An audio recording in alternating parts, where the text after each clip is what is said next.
ilmi barbaacha yaanaa ilmi barbaacha yaanaa darasaa jechuun galaanaa darasaa jechuun galaanaa ol ka'iyaa galaanaa ilmi barbaacha yaanaa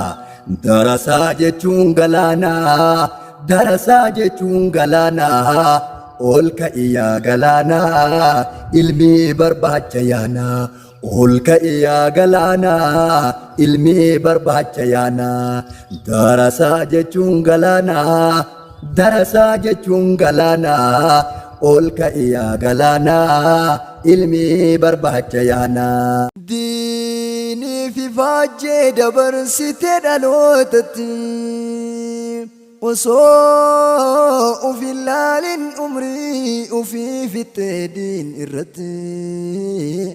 baratu barsiisu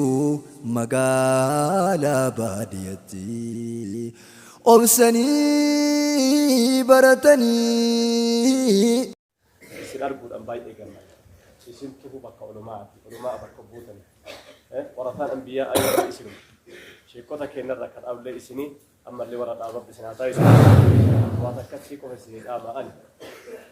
warqiini rakkatan malee ittiin gahan kana qofa beeka namni warqee barbaadu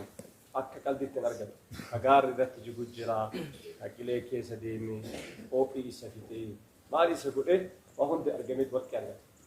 ilmiin kun warqee olii akkuma laaftutti itti geemma jettanii hin hawwina akka jabaan malee ittiin gahan saniif namni ilmi itti gahee ilmi argate sheekotuma keessa irraa kaasate mi akkamitti argate jedhaani karaa layyuutiin argame jabaadha halkan itti dubba'aaya guyyaa wanni yaaddan hundi nuti kollejjii keessatti laaba kenna mobaayila tokko isin harkaa guurra jennaan mobaayila isin shaagalin tumi jireenya laaftudha ammaa baddi tanaa oliyyuu qabatuuf jiraata mobaayila olii qabatuuf jiraata yoo bakka geetta amma ufin shaagalina waa yartuudha dunyaa zaa'ilaa tana fayyada isin waan baaqiyaa harkaa qabaataa jirtanii ilmiin isin harkaa qabdan kuni waan darajaa keessallee ol fuudhu dunyattis akhirattillee waa yayyattuu feesbuukaa feesi isin waan argitan shaagaltanii ilmii irraa gidee takka mataa olin qabatina ammallee karammata kitaaba muxaala'u gidee takka fuura irraan bafatina isinii gale قالوا هابا إسني هاجلس قالوا لي هابا أتي والواقع كتاب مكان بعد السكرائي ربي سنا وفقه ربي هاجوس يا ذا كيسني اللي ربي سنا زي كذا اللي بركة كيس هاكاو يجول لي إنساني كيس بركة ربي هاكاو علمي إنساني كيس بركة ربي ورقة ده كان ربي بركة إنساني مراد ربي هاجوس اللهم صل على سيدنا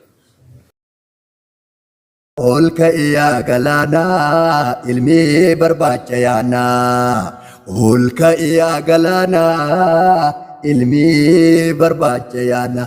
darasaa jechuun galaanaa darasaa jechuun galaanaa ol ka'iyaa galaanaa ilmi barbaacha yaanaa ol ka'iyaa galaanaa ilmi barbaacha yaanaa ilmi barbaacha yaanaa